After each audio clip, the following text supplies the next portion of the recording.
ओम नमः शिवाय। द्वादश ज्योतिर्लिंग कथा। दुग्धै मध्वाजियुक्त ददसित सहित स्नापितं नैवलिंगम नोलिप्तं चंदनाद्यै कनकविरचितै पूजितं नः प्रसूदनैः धूपै कर्पूरदीपैर्विधर रसयुतैर्नैव भक्ष्यो न ह्यारैः क्षन्तव्यो मे पराधा शिव शिव शिव भो श्री महादेव शंभो। भगवान शंकर के यूं तो दिव्य लिंग विग्रह संपूर्ण पृथ्वी पर है। इनकी संख्या, उनका वर्णन करने के लिए कोई भी समर्थ नहीं, पर द्वादश ज्योतिर्लिंग प्रधान माने जाते हैं। ये शिव भक्तों तथा प्रत्येक सनातन धर्मी के लिए अत्यंत मान्य है। इनकी कहाँ कहाँ स्थिति है, इनके प्रादुर्भाव की कथा आज मैं आपको संक्षेप रूप में बताने जा रहा हूँ। शिव पुराण के अनुसार 12 ज्योतिर्लिंग हैं।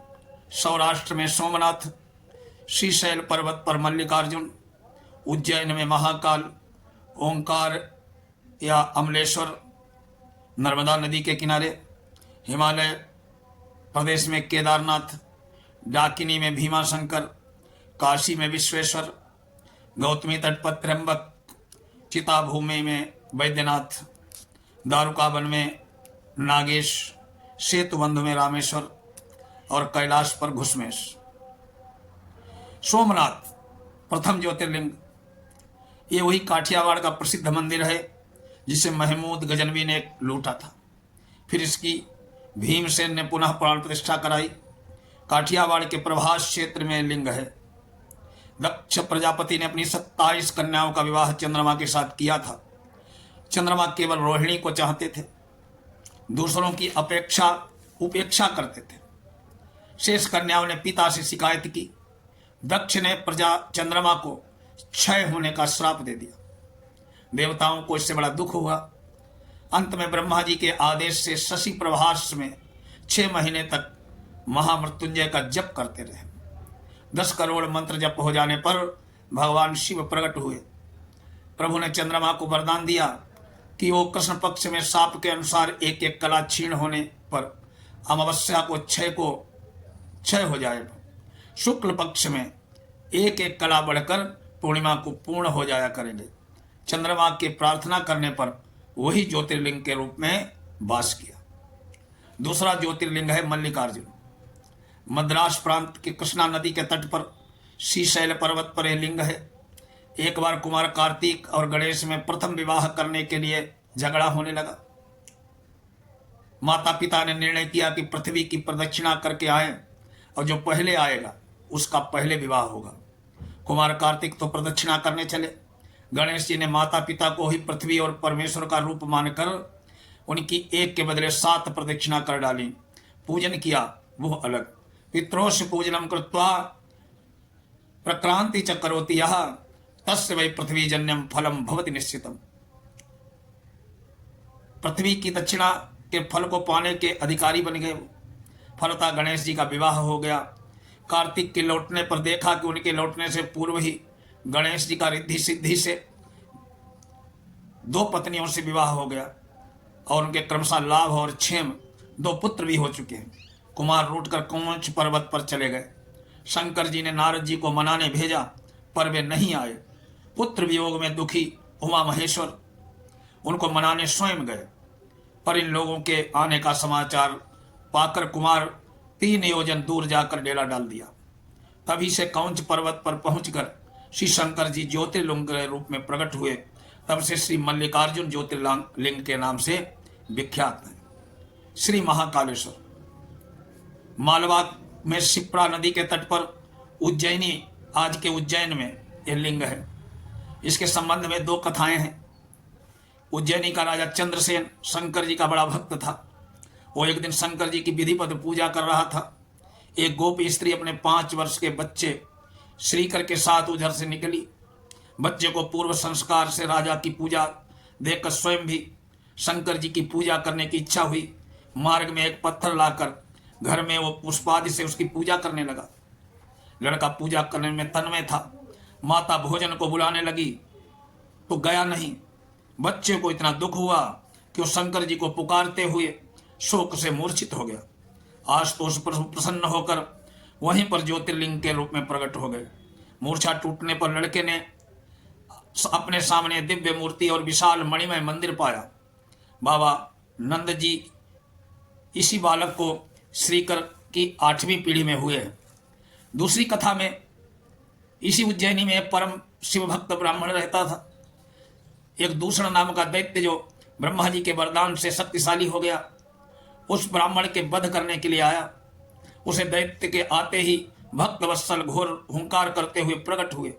यद्यपि श्री शंकर जी साकार रूप में उस दैत्य का वध करके अंतर ध्यान हो गए, पर ज्योतिर्लिंग में वहीं भी आज भी स्थित है।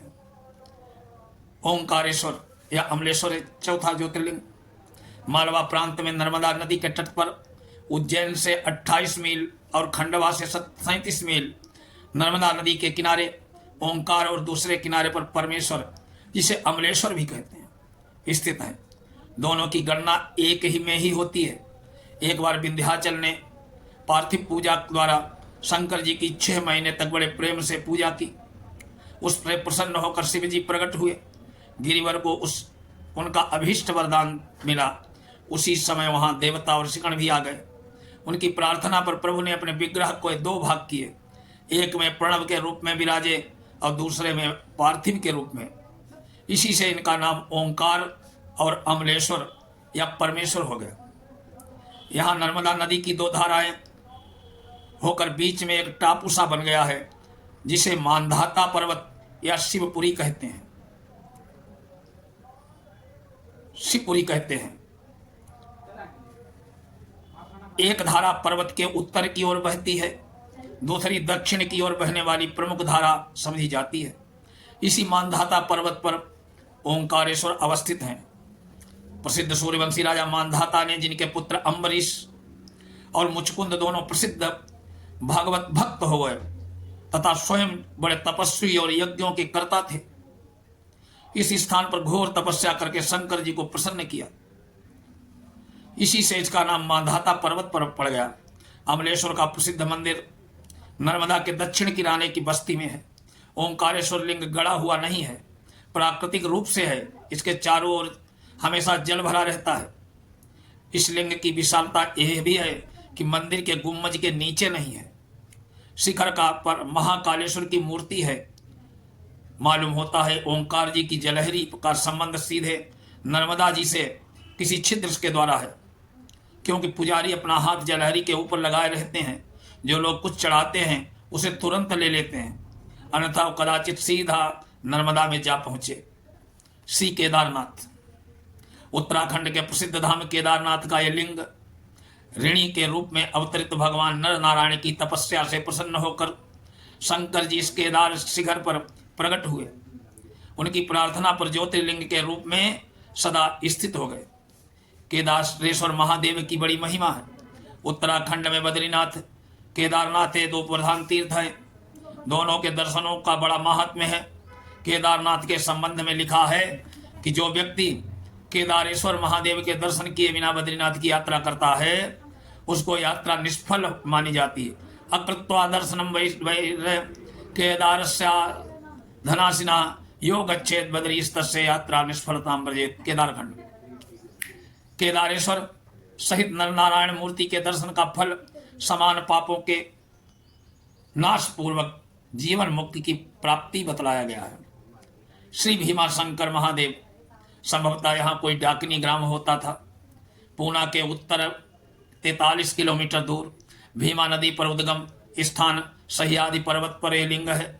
इसे कोई आसाम में गुवाहाटी के पास ब्रह्मपुर पहाड़ी पर बताते हैं, कोई नैनीताल के उज्जैन नामक स्थान के विशाल मंदिर में के शिवलिंग को ही बताते हैं। स्थान का ठीक निर्णय करना तो अन्वेषक के अनुरूप है। काम रूप के राजा कामेश्वर बड़े शिव भक्त थे। वे एक दिन शिव पूजा कर रहे थे। उसी समय वहां भीम नामक एक भयंकर राक्षस आ गया। उसे राजा को शिव पूजा में से शंकर जी की निंदा करके रोका। न मानने पर तलवार का आघात किया। तलवार राजा को न लगकर शिवलिंग पर पड़ी। लिंग से उसी समय प्रकट होकर शिवजी ने उस राक्षस का वध कर दिया। राजा की प्रार्थना पर वही ज्योतिर्लिंगमय के रूप में अवस्थित हुए। श्री विश्वेश्वर काशी के विश्वनाथ ज्योतिर्लिंग विग्रह अपनी इस दिव्य और नित्यपुरी में बाबा विश्वनाथ स्वयं ज्योतिर्लिंग के रूप में विराजते हैं। अगस्त्य जी ने, वशिष्ठ जी ने, विश्वामित्र जी ने इस विग्रह की आराधना की है। औरंगजेब के आक्रमण करने पर पुजारियों ने ज्योतिर्लिंग को ज्ञानवापी के कुएं में छोड़ दिया। वो अब भी उसी में है। नवीन विश्वनाथ मंदिर की स्थापना आद्य शंकराचार्य जी ने की थी। पुराने मंदिर के स्थान पर आज मस्जिद विराजमान है। श्री त्र्यंबकेश्वर मुंबई के नासिक जिले में पंचवटी के पास गोदावरी, जिसका एक नाम गौतमी नदी भी है, उसी के तट पर यह ज्योतिर्लिंग स्थित है। ठीक गोदावरी के उद्गम स्थल पर स्त्रियां उस संध्यों पर पासनादि रहित दुजाति भी मूर्ति के दर्शन नहीं कर पाते। वे दूर से मुकुट मात्र के दर्शन करते हैं। गौतम ऋषि ने घोर तपस्या करके गोदावरी को भगवान शंकर जी से प्राप्त किया। उसी समय पृथ्वी पर आने से पूर्व गोदावरी ने शंकर जी से सदा अपने समीप रहने की प्रार्थना की। ऋषि भी यही चाहते थे। ऐसे वे भोले भगवान प्रसन्न होकर वहीं ज्योतिर्लिंग में वहीं विराजमान रहने लगे। मंदिर के अंदर छोटे से गड्ढे में 3 छोटे छोटे लिंग हैं, जो ब्रह्मा, विष्णु और शिव, इन तीनों देवों के प्रतीक माने जाते हैं। त्रिमूर्ति के ऊपर ब्रह्मगिरि से निकलती हुई गोदावरी की धारा अविच्छिन्न रूप में पड़ती है। शिव पुराण के अनुसार त्र्यंबकेश्वर के दर्शन पूजन करने वाले को इस लोक और परलोक में सदा आनंद रहता है। ब्रह्मगिरि पर्वत के जाने के लिए चौड़ी चौड़ी 700 सीढ़ियां बनी हैं। इन सीढ़ियों से चढ़कर राम कुंड और लक्ष्मण कुंड मिलते हैं। शिविर के ऊपर पहुंचने पर गौमुखी से निकली हुई भगवती गोदावरी के दर्शन होते हैं। ओम नमः शिवाय। वैद्यनाथ उड़ीसा प्रांत का प्रसिद्ध स्थान। वैद्यनाथ धाम अत्यंत सुप्रसिद्ध तीर्थ है। कोई है लोग हैदराबाद के पल्ली के लिंग को वैद्यनाथ कहते हैं। ये दूसरा लिंग निजाम राज्य के एक पहाड़ी पर है, जिससे एक नदी निकलती है। राक्षस राज रावण कैलाश से लिंग की आराधना अपने सिर करने के लिए अपने सिर पर चढ़ाकर कर रहा था।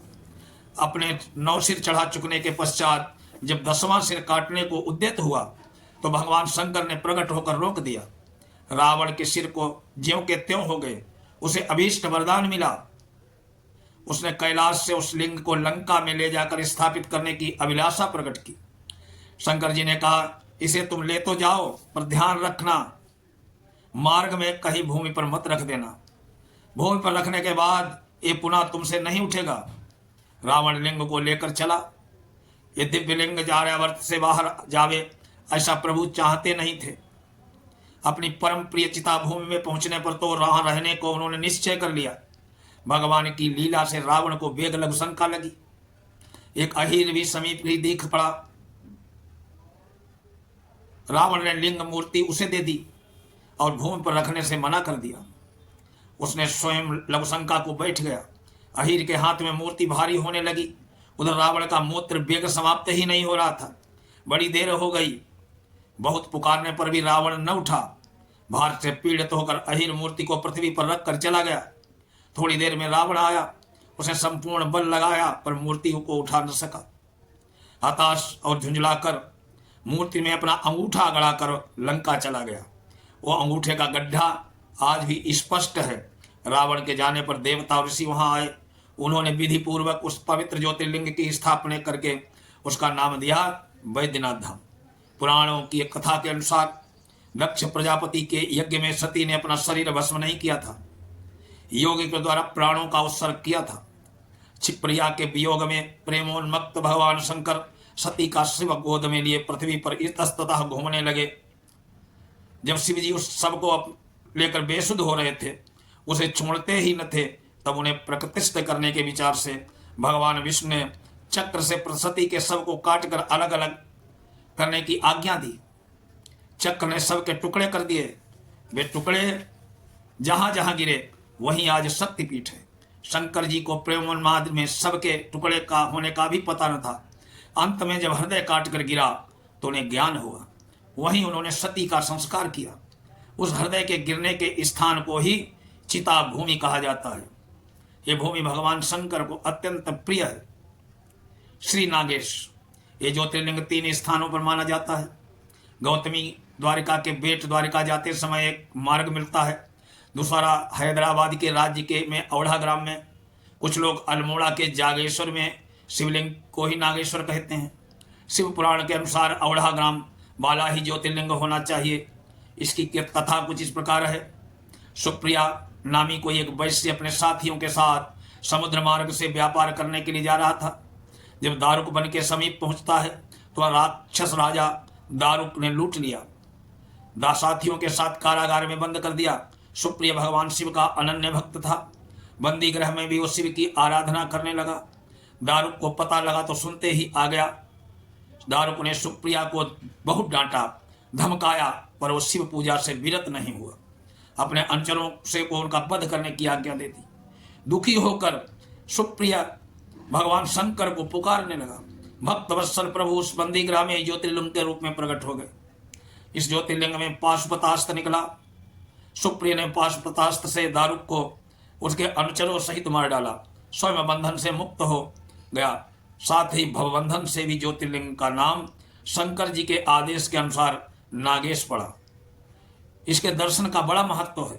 कहा जाता है जो आदर पूर्वक इसकी उत्पत्ति और महात्म्य को सुनेगा वो समस्त ऐहिक सुखों को भोगकर अंत में परम पद को प्राप्त हो गए। एतद्या शुण्यान नित्यम नागेशोद्भव सादरात सर्वान कामान निमाद धीमान महापातक नाशनम शिव पुराण।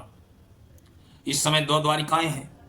एक द्वारिका तो स्थल में लगी हुई है, उसके समीपवर्ती एक खाड़ी में जिसे गौतमी कहते हैं, ज्वार भाटा आता है, वहाँ गौतमी चक्र भी मिलते, गोमती चक्र भी मिलते हैं। इसी से इसे गौमती द्वारिका कहते हैं। दूसरी द्वारिका जो बेट द्वारिका कहलाती है, इसी में गोमती द्वारिका कहते हैं। दूसरी द्वारिका जो बेट द्वारिका है कहलाती है, गोमती द्वारिका से 20 मील हटकर एक द्वीप में बसी हुई है। दोनों ही द्वारिकाएं महाराजा बड़ौदा के राज्य में आती थी। परंतु 1851 में गोमती द्वारिका का प्रबंध अंग्रेजों के हाथ में चला गया था। श्री रामेश्वरम दक्षिण भारत में मर्यादा पुरुषोत्तम भगवान राघवेंद्र के कर कमलों द्वारा स्थापित इसकी हुई थी। समुद्र का पुल बांधने के पश्चात भगवान श्री राम ने लंका की विजय के लिए यहाँ शंकर जी की स्थापना करके उनकी पूजा की। इस लिंग स्थापना के विषय में पुराणों में एक आख्यान भी है।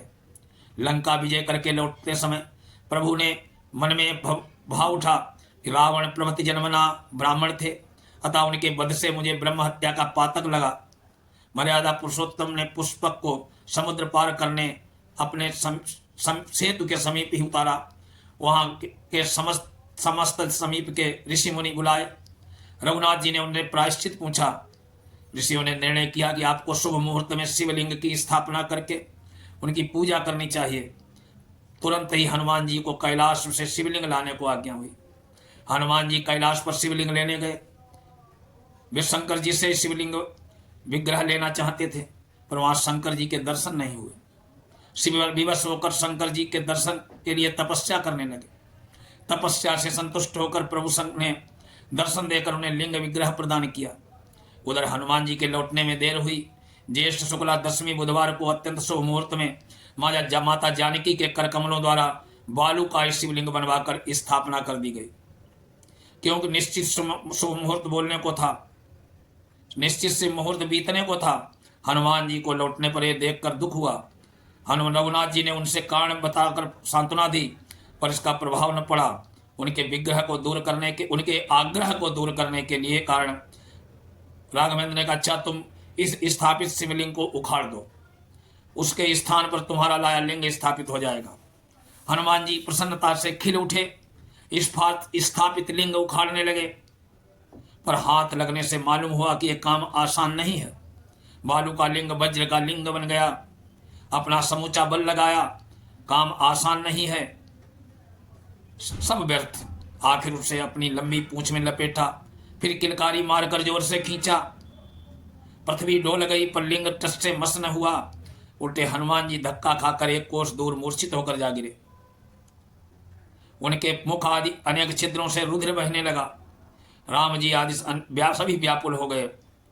सीता जी उसके समीप जाकर शरीर पर हाथ फेरती हुई रुदन करने लगी। बहुत समय बाद उनकी मूर्छा दूर हुई। सम्मुखासीन भगवान पर दृष्टि जाने पर साक्षात पर ब्रह्म के रूप में उनके दर्शन हुए। रघुनाथ जी ने आंजनेय को समझाया कि मेरे द्वारा स्थापित लिंग को उखाड़ने की शक्ति किसी में नहीं है। बिना सोचे विचारे तुमने जो शिव का अपराध किया है उसी का दंड मिला है, अब कभी ऐसा मत करना। भगवान श्री राम ने हनुमान जी द्वारा लाए गए शिवलिंग की महिमा स्वयं श्रीमुख से इस प्रकार वर्णन किया है। स्वयं हरेण दंतंतुम हनुमन नामकम शिवम शस्त्र पश्चन रामनाथम चकृत्यो भवे नरः योजना नाम सहस्रेपि स्मृत्वा लिंगम हनुमतः रामनाथेश्वरम चापि स्मृत्वा सायुज्यमाब्रूयत् तेनेष्टं सर्वयज्ञश्च तपश्चाकारि कृतसाः येन इष्टो महादेवो हनुमद्राघवेश्वरो। भगवान शिव के दिए हुए हनुमान नामक लिंग का तथा रामनाथेश्वर का दर्शन कर मनुष्य कृतार्थ हो जाता है। 1000 योजन की दूरी परे भी हनुमदीश्वर तथा रामनाथेश्वर का स्मरण कर मनुष्य को शिव सायुज्य प्राप्त होता है। जिसने भी हनुमदीश्वर और राघवेश्वर महादेव के दर्शन कर लिए अपने सारे यज्ञ सारे तप कर लिए। रामेश्वर जी का प्रसिद्ध मंदिर 1000 फीट लंबा, 650 फीट चौड़ा, 100 फीट ऊंचा है। मंदिर के अंदर 24 कुएं हैं जो तीर्थ कहलाते हैं। इनके जल से स्नान करने का महात्म्य है।